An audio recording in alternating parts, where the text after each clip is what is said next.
जौहर में डॉक्टर नीरज मील और इस वक्त आप बने हुए हैं खबर गवाह पर। गुंगारा प्रकरण को खबर गवाह लगातार आंखें गड़ाकर कवर कर रहा है। आखिर मामला 500 से अधिक वोटों का है। बताया जा रहा है कि इस प्रकरण में फिलहाल 2 एफआईआर हो चुकी हैं। जैसा कि एक एफआईआर की आपने सूचना देखी थी, यहाँ पर इसी जगह पर सीकर जिला कलेक्ट्रेट में ही आपने बातचीत की थी, हमने बातचीत की थी उन लोगों से जो यहाँ आए थे। अब दूसरा पक्ष है और जब तक दोनों पक्षों को नहीं तोला जाता तब तक किसी भी तह तक नहीं पहुंचा जा सकता। पहलू 2 हैं और इस दूसरे पहलू में दूसरा पहलू हमारे साथ इस वक्त है। गुंगारा गांव से कुछ लोग आए हैं, एसडीएम से मिले हैं और तस्दीक हम करेंगे कि क्या कुछ मामला हुआ है। सबसे पहले लगातार इस मामले में पैनी नजर बनाए हुए और लगातार सामने आ रहे चेहरे से ही हम बात करना चाहेंगे। जी, क्या नाम आप बताना चाहेंगे, क्योंकि आपका नाम बहुत ज्यादा आगे आ रहा है। नाम तो घर वालों ने रखा, तो नाम बताने में कहाँ दिक्कत है। मेरा नाम है राकेश नेहरा। राकेश जी, क्या आप बता पाएंगे कि ये प्रकरण शुरुआत कहाँ से हुई? देखो, ये शुरुआत होती है एक बीएलओ की वजह से। एक बीएलओ जो रिटायरमेंट होने वाला था, मैंने उसको शुरू में उनसे बात की थी, क्योंकि मैं एक बूथ का बीएलए 2 भी हूँ और ये हमें सरकार ने अधिकार दिया था कि आप बीएलओ से बैठ के चर्चा करोगे, उसके बाद सारा प्रकरण आपको वोट लिस्ट तैयार करनी है। तो मैंने मेरे अधिकार का उपयोग करते हुए बीएलओ से बात की कि सर, आप जो वार्ड बना रहे हो कैसे बनाया है, क्योंकि गुंगारा से एक नई ग्राम पंचायत निकली है, राजेश्वर ग्राम, पीलियों का डेर और रामनगर, उसकी एक नई ग्राम पंचायत रामनगर बनी है। तो कुछ लोग गुंगारा से अब रामनगर में जाएंगे, तो अपना उसको बैठ के पूरा समझ के और अच्छे से उसमें आपको इंटरप्ट करना चाहेंगे। ये रामनगर ग्राम पंचायत है, इसका गठन कब हुआ और क्या प्रक्रिया रही इसकी, आपको क्या जानकारी? देखो, रामनगर का गठन अभी अस्तित्व में आई है। अब जैसे राज्य सरकार ने अभी नई ग्राम पंचायतों का जो काम किया, पुनर्गठन किया, उसमें नई ग्राम पंचायत बनी है रामनगर, तो निकली गुंगारा से ही है। गुंगारा से नई ग्राम पंचायत बनी है रामनगर, ये है। और 2 रेवेन्यू निकले हैं और वो जो नया रेवेन्यू विलेज बना है पीलियों का डेर, वो भी अस्तित्व में अभी आया है 1 साल पहले ही। आप काफी कुछ जानकारी रख रहे हैं, जुटा रहे हैं। आपसे एक बात जानना चाहेंगे, ग्राम पंचायत का आकार कितना बड़ा है, कितने वोटर्स हैं टोटल गुंगारा में इस गठन से पहले? गुंगारा की आबादी है 2730 2011 की जनगणना के अनुसार। तो गुंगारा में 2400 से ऊपर वोट नहीं हो सकते, क्योंकि 2011 की जब जनगणना हुई, वो लोग जब बच्चे जन्मे थे वो उनकी गणना तो हुई है और वो अभी 18 साल के हुए नहीं है। तो 2400 से 2450 वोट हो सकते हैं, उससे ऊपर वोट नहीं हो सकते। यानी 50 वोट बढ़ सकते हैं। हाँ बिल्कुल, इतना ही हो सकता है, इससे ज्यादा नहीं हो सकता। लेकिन जब ड्राफ्ट तैयार होके आया है उसमें 2850 वोट आए हैं, तो आबादी से ज्यादा वोट कैसे हो गए? तो वहां एक क्वेश्चन मार्क तो लगता है। क्वेश्चन मार्क ये भी लगता है कि लोग कह रहे हैं कि हमें बिना पूछे हमारा नाम दूसरी जगह जोड़ा गया, हमने वापस जुड़वा लिया, बात खत्म। बिल्कुल, ये बता रहा हूं ना, शुरुआत उस बीएलओ ने की। अगर वो बैठ के सबसे डिस्कस करके ये काम कर लेता तो आज ये गांव में अराजकता, अफरा तफरी का माहौल नहीं होता। लोग बेचारे गांव के लोग, किसानी करने वाले गरीब आदमी, उनको यही पता नहीं है कि आपके साथ हुआ क्या है, और कुछ लोग उनको बगलाने में कामयाब भी हो रहे हैं। आरोप तो आप पर भी लग रहा है कि बीजेपी के मंडल अध्यक्ष होने के नाते, पूर्व मंडल अध्यक्ष होने के नाते आप भी बरगला रहे हैं। मैं ये दावे के साथ कह सकता हूं कि हमने जो नाम दिए हैं कलेक्टर साहब को, 432 नाम दिए हैं, इंसान हम भी हैं, उनमें से हो सकता है कि 5-10 नाम तो ऐसे आ जाएं, क्योंकि सारे 432 को जानना पॉसिबल नहीं है। हो सकता है 5-10 नाम ऐसे आ जाएं, लेकिन उनमें से 95% नाम ऐसे हैं जो सही दिए हमने, और अगर उनमें से गलत हो जाएं तो हम राजनीति छोड़ देंगे। जी, एक अंतिम सवाल आपसे करना चाहेंगे, क्योंकि और लोग हैं, इनसे भी बात करेंगे। सवाल ये है कि ये जो नाम जुड़े हैं, इस नाम के पीछे की कहानी क्या है, क्या आप बताना चाहेंगे? देखो, हकीकत ये है कि पास ही की ग्राम पंचायत एक कुशलपुरा और है, वो 2015 में अस्तित्व आई, वो भी गुंगारा से निकली। 2015 में जब वो ग्राम पंचायत नहीं बनी तो गुंगारा के वोट कुशलपुरा में चले गए। अब उस टाइम सीमा ज्ञान इतना हुआ नहीं था, लोग गांव के लोग थे, गांव के लोग एकदम सीधे साधे भोले डाले होते हैं। फिर उसमें से जो राजनीति करने वाले लोग हैं उनमें से उन्होंने क्या किया, राजनीति की, और जो 2015 में कुशलपुरा में नाम थे उनको निकाल के गुंगारा में ले आए 2020 की वोटर लिस्ट में। आप उस प्रकरण की आप जांच करना मीडियम के माध्यम से। मैं आपको और सारे गांव वालों को ये बताना चाहता हूं कि 2020 में जब वोटर लिस्ट तैयार हुई नई ग्राम पंचायत के चुनाव की, उससे पहले 2015 की वोटर लिस्ट में जो कुशलपुरा का पंच था वो 2020 में गुंगारा में आ गया साहब। ये कैसे हो सकता है? एक जनपद कुशलपुरा का पंच, जी, वार्ड नंबर 1 का पंच कुशलपुरा का उस 2020 में उसका गुंगारा में नाम आ गया साहब। ऐसे कैसे हो सकता है? तो कहीं ना कहीं जो राजनीति कौन है, क्या आप नाम बता सकते हैं? मोहन धीवा नाम है और उसके परिवार के 50 वोट हैं, वो आज गुंगारा में है। 2015 की वोटर लिस्ट में आप जांच करवा लो ना, दूध का दूध पानी का पानी हो जाएगा। 2015 की वोटर लिस्ट में उसका नाम कुशलपुरा में है, वार्ड नंबर 1 का वो पंच है। पंच है, बिल्कुल। ऑन रिकॉर्ड है, ऑन रिकॉर्ड पंच था, अब तो क्या है, वो पंच था एक नंबर। अभी भी ऑन रिकॉर्ड तो है। On record, मामले ने एकदम से पलटी खाई है और पलटी खाते हुए ये सामने आया है कि पंच जो है वो अब पंचायत में ही आ गए हैं।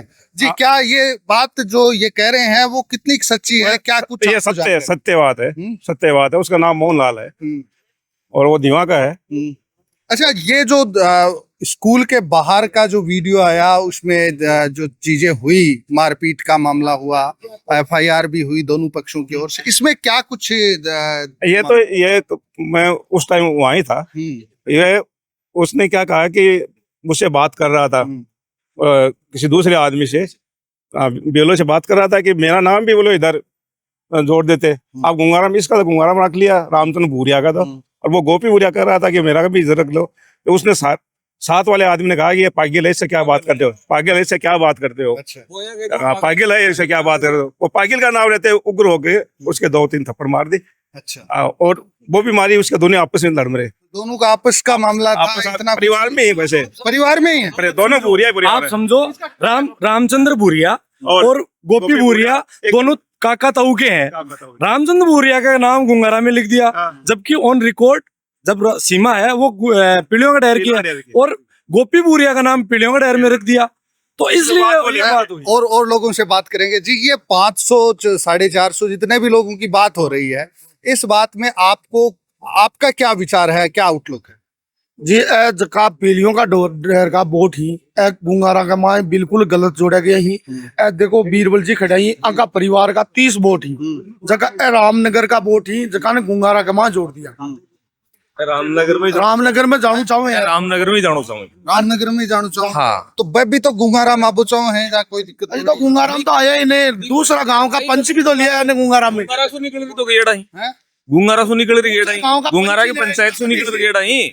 वो कह रहे हैं कि हमारे गुंगारा के अंदर ही खेत है। कुशलपुरा में तो खेत है कोई लिया हुआ, गुंगारा के अंदर ही गांव है, घर है, सब कुछ है, हमारा नाम है। और जो गरीब लोग जिनकी बात की जा रही है उनको तो बताया जा रहा है, दावा किया जा रहा है कि उन्हें सरकारी योजनाओं का लाभ भी मिला है। देखो कुल मिलाकर क्या है मैं बताऊं आपको, एक पक्ष जो है वो केवल गुंगारा में राजनीति कर रहा है और उसका ये मकसद है जैसे तैसे भी समाज में मैं सौहार्द खत्म करूं। बहुत से लोगों को वीडियो में, आपके वीडियो में है बाकायदा कहा जा रहा है कि इन धीवा के साथ ये ऐसा हुआ है, इन सुडा परिवार के साथ ऐसा हुआ है, इस दाइल परिवार के साथ ऐसा हुआ है, इस पुनिया परिवार के साथ ऐसा हुआ है, इस बावरी समाज के साथ ऐसा हुआ है, इस सांसी समाज के साथ ऐसा हुआ है। जबकि सारा गांव जो सारा मिलजुल कर रहता है, सारे आपस में स्वार्थपूर्ण तरीके से रह रहे हैं, लेकिन वो जो राजनीति करने वाले लोग हैं वो ये चाह रहे हैं कि इस गांव में कैसे भी अफरा तफरी का माहौल बनाएं, कैसे भी आपस में लोगों को लड़ाएं, और इस मामले में वो सफल रहे हैं। वो जो मुकदमे हुए हैं आपस में दो परिवारों के, वो आपस में भाई हैं, आप बता रहे हो भाइयों में आपस में लड़ाकर उन पे आपस में मुकदमे करवा दिए उन लोगों ने। कितनी ये जो नीति है वो बहुत गलत नीति है। हमारा मकसद ये है कि जो व्यक्ति जहां निवास कर रहा है, जो व्यक्ति क्योंकि 2 ग्राम पंचायतें अलग अलग बनी हैं। अंग्रेजानी बात आ रही है, हिम्मत है के शो मैं तो कैसे साल अंग्रेज आएगा घटी थी अंग्रेजन तो पे जोरा मादी बात लोगों ने उत्साह कर रहे हैं कि भाई अब तो यहाँ कर रहे हैं गुंडागर्दी कर रहे हैं भाई आपनो भी काम कौन करना चाहूँ भाई खुद आपको काम करना चाहूँ आ लोग ने कौन बेरो की गोभी का क्या भाव ही बट वो कौन बेरो गोभी का भाव की है आलू ने तो सोनो बताओ लगा भाई तो मन ये बड़ा लेवल की राजनीति होगी बड़ा लेवल की राजनीति होगी एक बुजुर्ग आदमी मारे सागे ही आऊं बात करांगा थोड़ी मारवाड़ी का मैंने बातचीत हो सके हिंदी को नहीं आगे ओ के मामलो है क्योंकि गांव की बदनामी भी हो रही है कई लोग कह रहे अभी ही और के कुछ थारों के विचार है थे के बता शो मामला के यहाँ देखे है थे कहीं दिखाई ए जगह बाहर का आदमी ना बाका वोट गुंगारा पंचायत में जोड़ दिया जिसकी मैं रहना चाहूँ आपकी जगह ही आवाज है। अच्छा वो तो आपकी जगह रहना चाहते हैं एक आरोप ये भी लग रहा है कि बाहर के लोगों को गुंगारा के अंदर वो जिनका जोड़ा है वो कह रहे हैं कि हम आना चाहते हैं नहीं वो आना नहीं चाहते वो आप सरपंच है ना जो तत्कालीन सरपंच है वो वोट अपनी तरफ से उनको बना के और वो जीतना चाहता है और पिछली बार भी ऐसा किया उसने।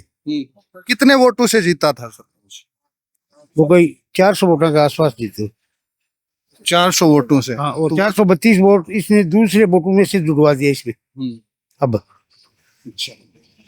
फिलहाल वापस राजनीति का आदमी ही राजनीति का सागे बात करांगा राजनीति की बात हो रही है तो एक आरोप भी लाग रहे है कि सरपंच का चुनाव का वो मामलो उठायो गयो है वो उठा रहे हैं जका सरपंच को चुनाव अब लड़बा की इच्छुक ही के कुछ मामला है इस मामला में कति बात है के है गहराई के देखो मैं राजनीति तो करूं आ तो 100% सच्चाई है लेकिन मैं सारे मीडिया के माध्यम से एक बात कहना चाहूँ कि मैं सरपंच को चुनाव लड़वा के खटे लाइन में ही को नहीं मेरा मकसद ये है कि गुंगारा नई ग्राम पंचायत का गठन हुआ है उसमें जो लोग रह रहे हैं उनका नाम हो उनको उस सुविधाओं का लाभ मिले और गरीब का भला हो क्योंकि सरकारी लाभ तभी मिलता है जहाँ का वो हो ये है छोटी सी बात और कुछ है ही नहीं। तो वो चाह रहे हैं कि हमें तो गुंगारा में रहना है तो आपको क्या आपत्ति है? देखो नीरज जी चाणो तो मेरी बहुत इच्छा है कि मैं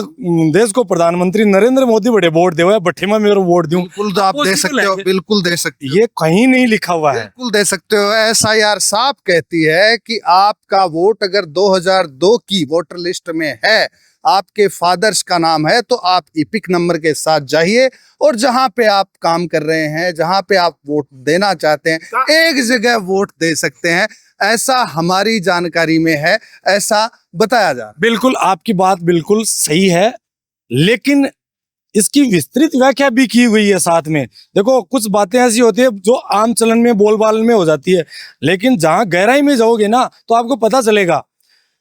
वही नरेंद्र मोदी जिसकी आप बात कर रहे हैं वही नरेंद्र मोदी गुजरात का मुख्यमंत्री रहा है और अब वाराणसी से चुनाव लड़ा है तो जी तो ये चीजें तो होती हैं। मैं क्लियर करता हूं लोकसभा का चुनाव में देश का प्रधानमंत्री देश की सरकार चुनी जाती है उसमें आप कहीं से भी वोट डाल सकते हो वो संसद का मेंबर बनेगा। विधानसभा में राज्य का प्रतिनिधित्व होता है आप राज्य में कहीं से भी वोट कर सकते हो लेकिन यहाँ पे पंच का चुनाव हो रहा है सर।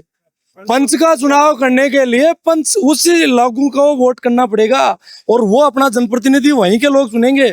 बाहर का आदमी आके पंच का चुनाव नहीं करवा सकता और जनप्रतिनिधि नहीं चुन सकता। इसके लिए कानून में धाराएं बनी हुई है आप उसकी व्याख्या सही से करोगे तो जनप्रतिनिधि अधिनियम 1950 में 1950 नहीं है 1951 है नहीं 1951 है हो सकता है मैंने इतनी व्याख्या नहीं की लेकिन है मैं जिद नहीं कर रहा हूँ 49 भी हो सकता है 50 भी हो सकता है 51 है उसमें धारा 20 और 19 का वर्णन है। धारा 19 में लिखा है कि वोट देने का अधिकार सबको है लेकिन देगा कहाँ जहाँ उसका आवास होगा। अब ये जो ग्राम पंचायत नहीं बनी है बात वही आती है नहीं बनी है तो पहले तो उसका नाम ग्राम पंचायत गुंगारा में ही था अब उसका नाम उसकी इच्छा के विरुद्ध अगर कहीं दूसरी जगह जोड़ दे तो नाराजगी हो सकती है लाजमी। मैं एक बार क्योंकि जो बना है ना रेवन्यू विलेज उसका पूरा का पूरा रेवन्यू विलेज है इसमें लिखा हुआ है। अच्छा पूरा का पूरा रेवन्यू विलेज जाएगा रामनगर में रामनगर का भी पूरा रेवन्यू विलेज रहेगा।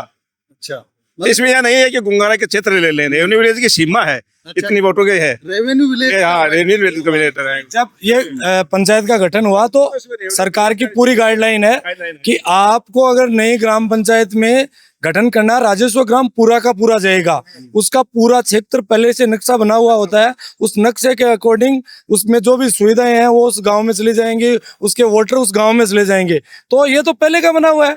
आरोप ये भी लग रहे हैं और विपक्ष लगा भी रहा है कि ये ग्राम पंचायतें बीजेपी ने अपने हिसाब से बनाई हैं और उन जगह पर बनाई है जहां पर कांग्रेस के समर्थित सरपंच थे, उनको दखल करने के लिए। और चूंकि कांग्रेस के जो ब्लॉक अध्यक्ष रह चुके हैं वही सरपंच हैं, तो क्या इस मामले में आप देखो ऐसा कुछ नहीं है। सरकार की एक मंशा थी कि छोटी ग्राम पंचायत बनाई जाए जिससे गांव का विकास हो। ये बीजेपी की सरकार है, विकास के लिए करने के लिए आई है। राजनीति, ओछी राजनीति करने का कहीं कोई काम नहीं है। हम चाह रहे हैं छोटी ग्राम पंचायत बनेगी, प्रतिनिधित्व ज्यादा होगा तो विकास ज्यादा होगा। ये विकास के लिए बनाई गई है। और आप बात अब जब कांग्रेस की आ गई तो मैं कहता हूँ सतपाल ने खुद राजनीति की है। कैसे की है मैं आपको बता देता हूँ। हमारे गांव का जो पंचायत समिति सदस्य है उसके परिवार को 3 जगह गया साहब, राजनीति तो उसने खेली है। हमारे जनप्रतिनिधि पंचायत समिति सदस्य है संतोष देवी और उनके हस्बैंड का नाम है हरिराम जी बगड़िया, उनका परिवार है बगड़िया परिवार। उनमें उनके पूर्व सरपंच हैं भीमराम जी बगड़िया, सागी ताऊ और चाचा के हैं। भीमाराम जी को रख दिया गुंगारा में, रामूतार जी हरि जी को रख दिया रामनगर में। वहां भी राजनीति खेली गई। हरि जी के आरोप दोनों तरफ से लग रहे हैं। दोनों तरफ तथ्यात्मक बताता हूँ। बहरहाल वीडियो लंबा हो जाएगा। नहीं, मैं तथ्यात्मक बताता हूँ। ये बात तो आपको सुननी पड़ेगी। रामूतार जी को वार्ड नंबर 8 में रखा गया है रामनगर में। और रामूतार जी का भाई है बलदेव जी, उसकी मिसेज को और उसकी बेटे को तो रखा गया है पीलियों का डर के वार्ड में। और बलदेव जी और उसकी बेटे के बहू को रखा गया है रामनगर के वार्ड में। तो राजनीति तो बहुत खेली गई है। और क्यों खेली गई कि वो पूर्व ब्लॉक अध्यक्ष है, वो कहता है कि मेरे सामने ये कांग्रेस वाले और ना पनपे, इसलिए तो मंडल अध्यक्ष मैं हूँ बिल्कुल। लेकिन मेरे साथी दूसरा मंडल अध्यक्ष बन गया, मैं उसके साथ कंधे से कंधा मिला के रहता हूँ। कहाँ दिक्कत हो गई? ये बीजेपी और कांग्रेस की यही तो फर्क है। बीजेपी और कांग्रेस की लड़ाई आ गई। नहीं, बीजेपी कांग्रेस की लड़ाई नहीं है, ये सच्चाई और गलत की लड़ाई है। जो लोग गुंगारा के वासी हैं गुंगारा में वो रहेंगे। सीधी एक लाइन में आपसे जानना चाहेंगे, सिर्फ आपसे, कि वो जो 450 वोट हैं, क्या उनमें से अधिकतर के जो नाम हैं वो दूसरे रेवेन्यू विलेज से हैं, गुंगारा से नहीं है, उनका गुंगारा में कोई आवास नहीं है? क्या आप दावे के साथ कह सकते हैं अपनी वस्तु स्थिति? मैं नीरज जी आपको एक चीज दावे के साथ कह सकता हूं, हमने 432 का नाम दिया है, बहुत सोच विचार करके और बहुत लोगों से गहनता से जांच करके दिया है। 95% वो सच्चाई है। अगर उनमें अगर सही जांच होगी, पूरी भौतिक सत्यापन होगा तो 95% वो सच्चाई होगी। अगर वो सच्चाई नहीं होगी तो मैं आपके मीडिया के माध्यम से दावा करता हूं सरकार आप राजनीति छोड़ देंगे। सरकार आपकी है और प्रशासन जो है वो सरकार के लिए ही काम करता है, नहीं करता है। लेकिन हम ये मानते हैं कि निष्पक्ष तौर पे प्रशासन काम करता है। तो क्या इस मामले में मैं फिर दावे के साथ कह सकता हूं, सरकार से हमारी मांग है, कलेक्टर से मांग है कि आप दूध का दूध पानी का पानी निष्पक्ष जांच करो, कहीं कोई राजनीतिक दबाव में ना हो और पूरी एक टीम बना के। और आज हमें कलेक्टर साहब ने आश्वासन दिया है 5 पटवारी 2 गिरदावर और उनकी मॉनिटरिंग करेंगे तहसीलदार साहब और एसडीएम साहब। वहां इतने लोगों की अगर कमेटी बना के, अगर मैं सरकार का प्रेशर बनवाता तो मैं एक आदमी की कमेटी बनवा के भी जांच करवा सकता था। लेकिन नहीं, हमें पावर होता है। हमें नहीं, आप कह रहे हो ना सरकार आपकी है इसलिए बता रहा हूं। लेकिन हमें यह चाहिए कि दूध का दूध हो, पानी का पानी हो, सच्चाई के साथ काम हो जी। तो ये है गुंगारा का दूसरा पहलू और इस पहलू में क्या कुछ निकलकर सामने आया है आप कमेंट बॉक्स में जरूर बताइएगा। बहरहाल इस एपिसोड में तो इतना ही, लेकिन गुंगारा प्रकरण मुझे लगता है लंबा चलेगा। हर अपडेट्स आपको देते रहेंगे। इस एपिसोड में इतना ही। जोहार।